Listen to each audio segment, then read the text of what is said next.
افتح المحضر يا ابني. الإعلام الغربي بيصدر لنا صورة نمطية مريحة جدا طول الوقت. صورة إن أمريكا هي المعلم الكبير راعي الديمقراطية، وإن إسرائيل مجرد صبي أو حليف صغير، حليف بينفذ الأوامر في الشرق الأوسط. بس لو رجعنا لجذور الدولتين هنكتشف إن هم مش مجرد حلفاء، دول توأم ليهم نفس جينات التأسيس بالملي. الدولتين دول حرفيا اتبنوا على فكرة الاستعمار الاستيطاني. يعني إيه بقى الاستعمار الاستيطاني؟ يعني قوة بتغزو الأرض بتطرد سكانها الأصليين أو بتبيدهم، وبعدين تزرع مكانهم مجتمع جديد خالص. أمريكا في القرن ال19 اخترعت عقيدة سمتها القدر المتجلي، عقيدة دينية بتبرر ليهم سرقة أراضي السكان الأصليين، بتبيح قتلهم عشان ينشروا الحضارة والحرية المزعومة. عملوا إبادة جماعية وحطوا السكان الأصليين في معازل عشان ياخدوا البلد، واللي بيضحك إنهم سموهم الهنود الحمر عشان كولومبوس كان تايه وفاكر إن هو وصل الهند أصلا، وبدل ما يعتذروا عن الغباء الجغرافي ده كملوا إبادة بالاسم الغلط. أمريكا زمان قالت إن دي أرض الميعاد اللي ربنا وعدهم بيها، ونفس الجملة دي بالظبط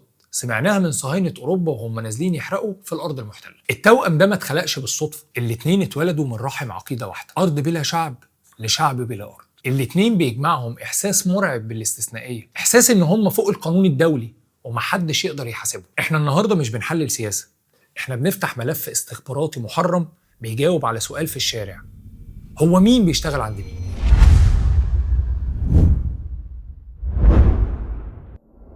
في البداية وتحديداً في أيام الحرب الباردة، العلاقة كان ليها مبرر استراتيجي واضح جداً. أمريكا كانت بتعتبر إسرائيل أصل استراتيجي في الشرق الأوسط هام جداً، قاعدة عسكرية متقدمة بتستخدمها واشنطن عشان تحجم النفوذ السوفيتي في المنطقة. كانوا مسميينها أكبر حاملة طائرات أمريكية ما بتغرقش وما بتكلفش أمريكا عسكري واحد على الأرض. لكن الحرب الباردة خلصت من سنين والسوفييت انهاروا، وهنا حصل التحول المرعب اللي خبراء السياسة اتكلموا عنه. إسرائيل ما بقتش أصل استراتيجي هام جدا لأمريكا، دي بقت عبء استراتيجي على رقبة أمريكا تقيل جدا. الدعم العسكري والسياسي المطلق لإسرائيل بقى بيضر المصالح الأمريكية. أمريكا يهمها إن البترول يمشي بانتظام وإن علاقتها بالعرب والمسلمين تفضل مستقرة وكويسة، لكن الاحتلال والسياسات القمعية بتولد غضب عارم في الشرق الأوسط كله. الغضب ده بيخلق بيئة مناسبة جدا للتنظيمات المتطرفة وبيزود المشاعر المعادية لأمريكا في كل مكان. والأخطر من ده إن اللوبي الصهيوني في واشنطن زي منظمة إيباك ما بيشتريش السياسات بالحب،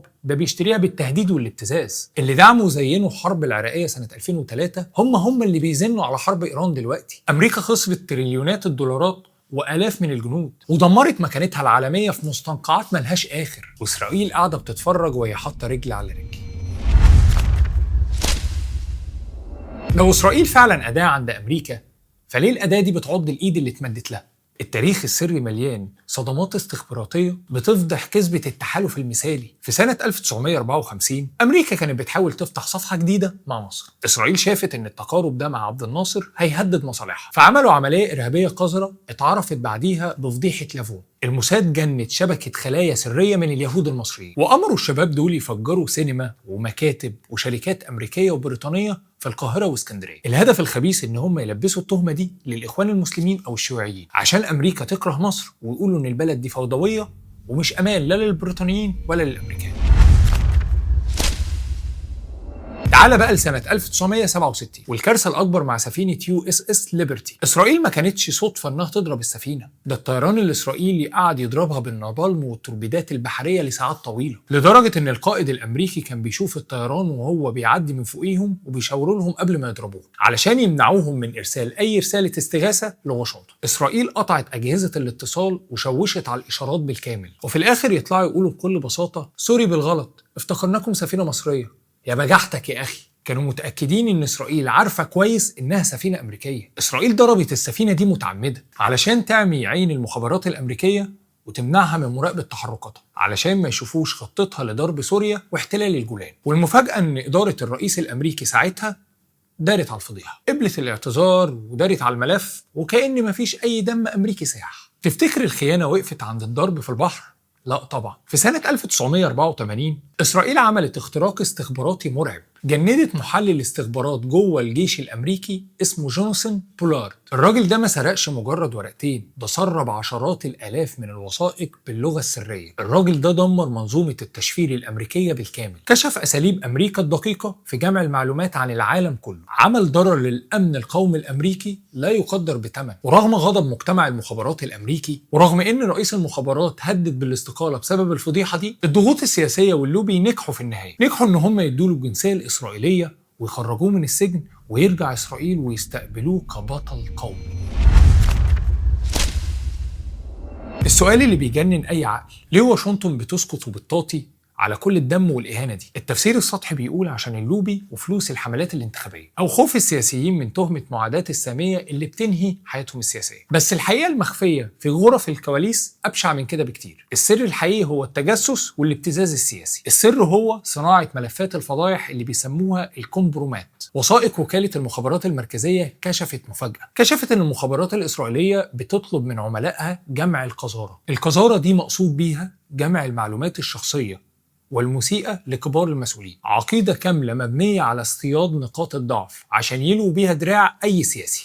وهنا بيظهر اسم الملياردير الأمريكي جيفري إبستين، الراجل اللي أدار أكبر شبكة دعارة واستغلال القاصرات، وإن في ادعاءات قوية جدا بتربطه بالموساد الإسرائيلي. ده مش كلام نظريات مؤامرة على فكرة، وده كلام ضابط مخابرات إسرائيلي سابق اللي أكد استخدام إسرائيل لوسائل غير تقليدية لاختراق دوائر القرار في أمريكا. اللعبة ببساطة كانت بتتلعب كالتالي: اللعبة اتلعبت بمنتهى الدهاء من خلال شبكة جيفري إبستين، اللي الأدلة والتحقيقات أكدوا ارتباطه الوثيق برجال استخبارات. إبستين كان بيجيب أعضاء الكونجرس وكبار المسؤولين ورؤساء الدول، بيجرجرهم لقصوره وجزيرته الخاصة اللي ما كانش فيها كاميرات مراقبة عادية، دي كانت فيها كاميرات مخفية بتصور كل هفة وخطأ. طيارته الخاصة اللي سجلات الطيران فضحتها وكان اسمها لوليتا اكسبريس كانت رايحة جاية بالسيناتورز ورؤساء لجنة التسليح في الكونجرس اللي بيدوا فيها شيكات مساعدات عسكرية لإسرائيل بالمليارات وهم مغمضين، مش حبا في إسرائيل بس عشان شريط الفيديو المحترم اللي متخبي في خزنة الموساد. إبستين بيوفر لهم قاصرات في الحفلات دي، وفي نفس الوقت الكاميرات المخفية والمزروعة بتسجل كل تفصيل. التسجيلات دي بتتحول لأسلحة دمار شامل سياسية. لما يكون معاك شريط فيديو لسيناتور أمريكي في وضع مخل مع قاصر، انت كده امتلكت قراره وصوته للرصاصة الأخيرة. السيناتور ده هيبصم على أي حزمة مساعدات مليارية لإسرائيل وهو ساكت، وهيستخدم الفيتو في مجلس الأمن عشان يحميها، علشان بس الفضيحة ما تطلعش للنور يروح السجن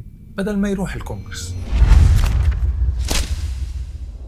الابتزاز ده خلق حالة شاذة في علم السياسة، الخبراء بيسموها فخ التحالف أو الانزلاق الاستراتيجي. إسرائيل خدت من واشنطن شيك على بياض، دعم غير مشروط خلي إسرائيل متأكدة إن أمريكا عمرها ما هتسيبها. اليقين ده لغى أي فكرة عن ضبط النفس عند القيادة في تل أبيب، فبقت إسرائيل بتتعمد تعمل عمليات استفزازية خطيرة، عمليات تجرجر بيها أمريكا لحروب إقليمية وتورطها. تخيل دولة عظمى بتتجر الحرب إقليمية ضد مصلحتها بالكامل. أمريكا النهاردة كل همها إنها تتفرغ لمواجهة الصين في تايوان، وعايزة تدعم أوكرانيا عشان توقف الدب الروسي. فجأة بتلاقي نفسها مجبرة إنها تسحب حاملات طائراتها للشرق الأوسط وتحرق صواريخ دفاع جوي بمليارات الدولارات، زي ما حصل لما إسرائيل ضربت القنصلية الإيرانية في دمشق. إسرائيل ما عملتش أي تنسيق مسبق مع أمريكا ولا استأذنتها، ولما إيران قررت ترد، أمريكا لقت نفسها مجبرة تتدخل عشان تحمي إسرائيل. وفي عز ما أمريكا عمالة بتحرق صواريخ بمليارات الدولارات عشان تحمي بس سماء تل أبيب، الصين قاعدة بتبني في اقتصاد المستقبل في تايوان وجنوب شرق آسيا، وروسيا بتاكل أوكرانيا حتة حتة وبتتوسع. المعلم الكبير بقى شغال حارس أمن عند التابع، بيخسر إمبراطوريته عشان يرضي سيده في تل أبيب، والتابع بقى هنا